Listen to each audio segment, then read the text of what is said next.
Hello, I'm Lawrence Shatkin, Senior Product Developer at JIST Publishing. This presentation is about employment strategies that can work well for introverts. Maybe you're an introvert, or maybe you work with introverts, helping them to make career decisions and plans. The presentation is meant to help you understand what introversion is and how introverted people can make satisfying and rewarding career choices. The goal is to understand what work situations are most and least appealing to introverts, and how to encourage introverts to use their strengths in the career exploration and decision-making processes.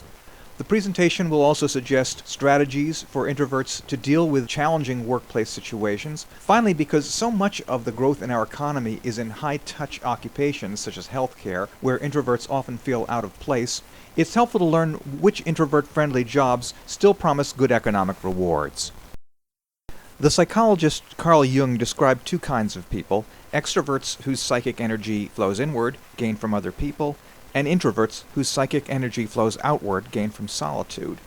Nowadays, we don't take the concept of psychic energy literally, but psychologists continue to recognize that some people are stimulated by social settings and feel most comfortable there, whereas others are more energetic and productive when they can escape distractions caused by other people. So psychologists still speak of introverts and extroverts, and these terms can be helpful to understand whether your personality leans toward one of those types. Some people seek out social occasions, and others treasure the time that they spend alone. Some people, when they're traveling on a plane or bus, like to strike up a conversation with the person next to them, and others prefer to keep their thoughts to themselves. I find cell phone behavior says a lot about tendencies towards introversion or extroversion. When extroverts are in situations where they don't have to talk to anyone, let's say they're staying in a supermarket checkout line, they'll pull out their cell phone and call up someone they know. Introverts, on the other hand, probably will not do this. In terms of work environments, extroverts might enjoy having music or talk radio playing in the background, whereas introverts would prefer a quiet environment. Extroverts might be checking their email constantly, whereas introverts would probably do so only as often as necessary. From these behaviors, you can see that introverted behavior is a matter of personal preference. Many introverted people behave very well in social settings. They can handle themselves well. However, they prefer not to be in those situations, so they're not necessarily shy or suffering from social phobia. These issues of comfort or discomfort in various situations are important for the matter of job satisfaction. We spend a lot of time at work, and so we want to feel comfortable in the work environment. And this relates to the larger career development theory of person-environment fit. According to this theory, success and satisfaction at work depend a great deal upon how the person fits in with the environment. Certain kinds of people fit in better in one environment than in another. The environment is partly a question of what sorts of work go on, and it's also partly a question of what sorts of people are working with you. If you're comfortable with these work settings and these work tasks and the people working with you, then you're more likely to be successful and satisfied with your work. The theory of person-environment fit underlies the career development approaches of Myers-Briggs and Holland and how they looked at personality and its fit with the environment. I'm not very fond of the Myers-Briggs approach because it's based on a set of scales in which people are measured against opposite extremes. In most psychological matters, people tend towards the middle. Now, I am interested in how people might vary towards introversion or extroversion along that one scale, but I don't think it's likely that most people are going to gravitate towards extremes on multiple scales. Holland, as no doubt you already know, developed 6 personality types and arranged them in a hexagonal diagram. And a useful way to look at that diagram is to consider introversion versus extroversion. The personality types near the top of the hexagon are more introverted, and those near the bottom are more extroverted. And this may correct some of the stereotypes that you have about introverted people. Many people think of introverts as bookish people, but actually a lot of them are working in realistic occupations where they're working with their hands. Now let's consider some of the strengths that introverts bring to the workplace. Because they tend to work by themselves, they have a tendency towards thoughtfulness on the job. They also can be very patient and persistent in their work. Because they think for themselves and by themselves, they often are more original than extroverts. And because they're not distracted by a lot of other things going on, because they like to focus on one thing at a time, they have a high work output. All of these strengths often make them good writers.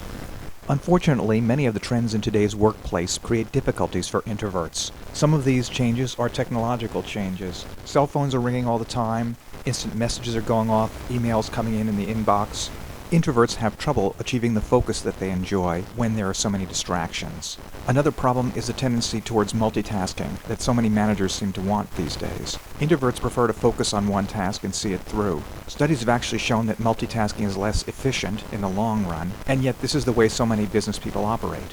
Nowadays, work is often organized into work teams, and of course introverts would prefer to work by themselves. Also, a lot of economic growth and job opportunity are to be found in the service sector, where there tends to be more work with people.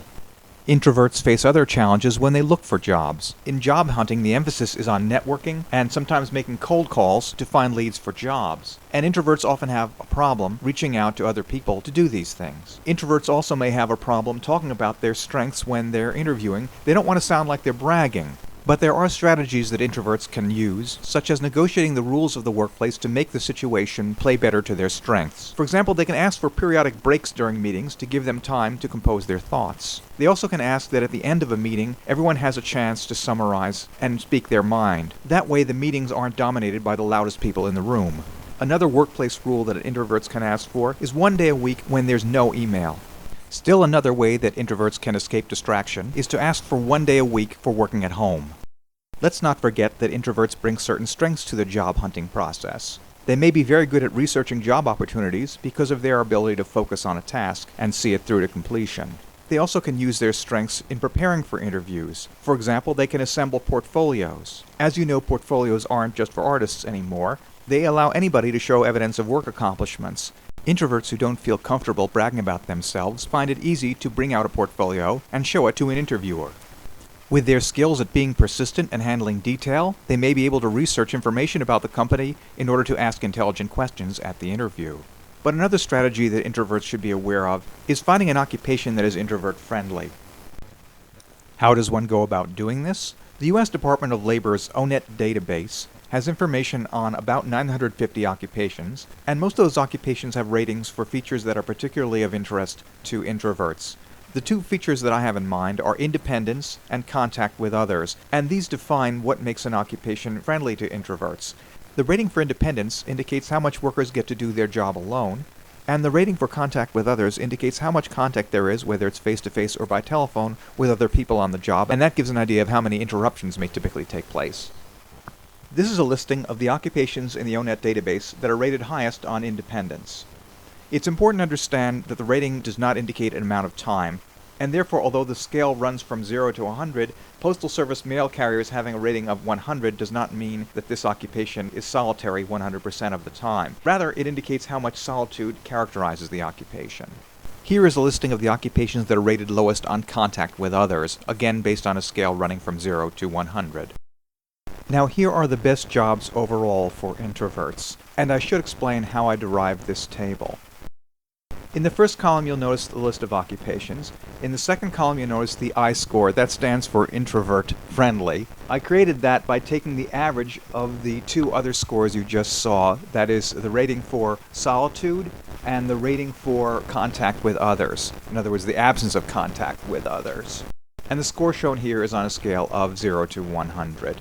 Now, in the next three columns, you'll find three economic measures: earnings, growth, and openings. The earnings are the annual earnings, the median that is. The growth is the projected growth over the next 10-year period. And the openings are the average annual openings projected over that same 10-year period. What I did to create this list was to sort the list of several hundred occupations several times. First I sorted them on their I score and I threw away the lowest half of the list. That meant all occupations remaining were above average in terms of introversion friendliness. Then I sorted the occupations by their earnings and I gave each one a ranking number based on its earnings.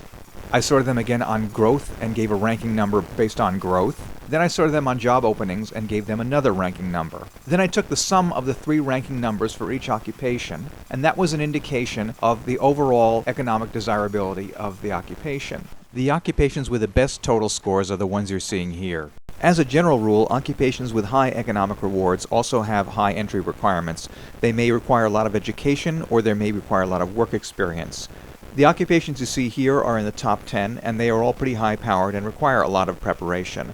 However, once you get past the top 10, you'll find many introvert-friendly occupations with lower entry requirements. You'll also find occupations that will suit many different personality types and interest fields. These are covered by various lists in the book. The lesson to take away is that if you are an introvert, you can find rewarding work. You may have to look a little harder than other people because a lot of the growth in the economy is in extrovert-friendly occupations. However, there are many highly rewarding occupations where you can find satisfaction. Thank you for listening to this presentation.